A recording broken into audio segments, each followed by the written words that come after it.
I'm Rachel from Parenting Central, and this is the Bugaboo B5. I would say that the Bugaboo B5 is probably one of the most expensive compact prams, but they do get a lot of big features into this small pram.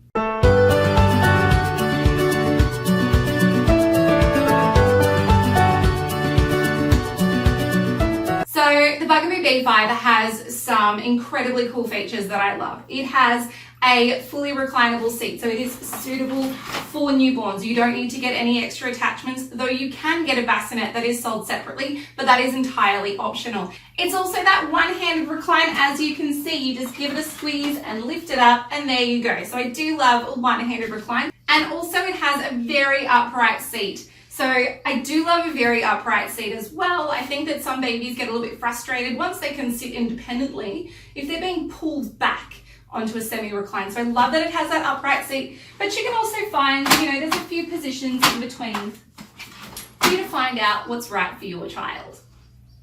It also has the option of being a parent-facing seat, and it can be folded with the seat attached, facing in either direction. So that is a feature combination that I love and talk about a lot on this page. I do find though that when you are switching it from a forward facing to a parent facing position, it is just a little bit fiddly. Look, it's not hard. I find it a little bit tricky sometimes, and I'm having a little bit of trouble making it look smooth. So it's just going to be what it'll be. So basically using that recline lever to pull the seat all the way into that forward, I should say. And then you're just going to lift up the seat, turn it around, and then slide it back in. That didn't actually go too bad. Now I'm just going to use that recline mechanism again just to lift the seat back up into position. So look, it wasn't that hard. I don't know why. Up until now, I've just really struggled with it. Okay, so now I'm going to show you the fold, and I'm going to show you how to fold it when the seat is parent facing, because that is a feature that you don't often get in a pram. So to fold it, we're just going to position the seat so it is in line with the frame. You don't want to go too far, and you don't want it to be fully upright. You want it to be parallel with the handlebar.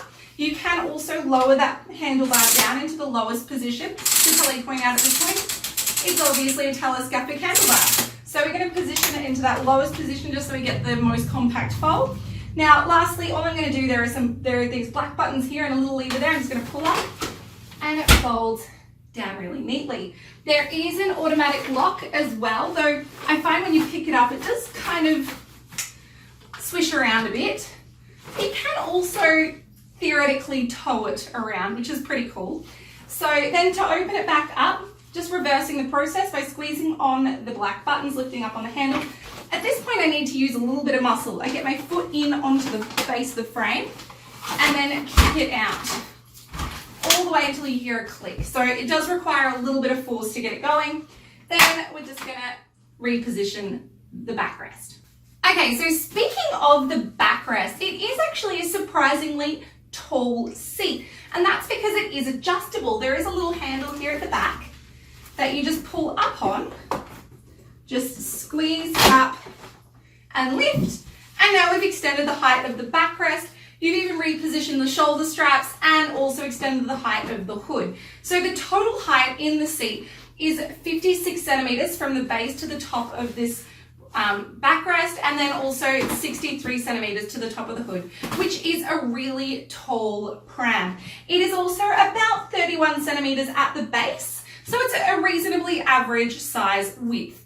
The only thing is it only has a 17 kilo weight limit, which I think is a little bit on the low side. So you're going to be able to fit a tall child into this, a tall toddler, or even a 4 or 5 year old into this seat, provided that they aren't a little bit on the chunky side. So my own children would have outgrown the weight limit by 2 years, but a lot of children will be able to sit into this well into preschool. So I'm just going to quickly run through some of the other features. It has a large extendable hood, if I can find the zipper. So it goes, bam, all the way out to there. It is a huge hood for a small pram. It also has a large basket, though the accessibility at the back is a little bit difficult. When you can see it has this, spin it all the way around, has this plastic piece here. So the accessibility, you can get individual items out, but if you want to put a nappy bag in and out, you can actually put it in and then open up the seat flap. Though obviously you can't do that if there is a child sitting in the seat. There is also a little bit of a pocket inside the base. So that's pretty handy. It also has that really handy touch to engage, touch to release brake. So it is open toe shoe friendly. You can also do the upward flick as well. It depends on what feels most comfortable to you. It also has a surprising amount of suspension for a small pram. Look, it does have small wheels and it's definitely not an all-terrain pram. It is a footpaths, shopping centres, roads, reasonably sealed flat grass, like playground grass. But it does have really, really good suspension. It's also a very customizable pram in terms of the aesthetic. You can change the fabrics, the handlebar, the frame, and even the wheel caps. You can pick and choose and design your own pram based on your own style. So I think that is very cool and it is a very stylish brand. Overall, I think that the Bugaboo B5 is a very cute little pram, but I also think that it could be your everyday pram. If a small pram is going to suit your lifestyle, I think you could use the Bugaboo B day in, day out for years. It is well built, it is well designed, and it is a really lovely little pram. So if you have any questions at all about the Bugaboo B or about any other pram that you would like to see me review, please let me know. I would love to help you out. And don't forget to subscribe for more pram reviews and parenting product reviews. Take care, bye.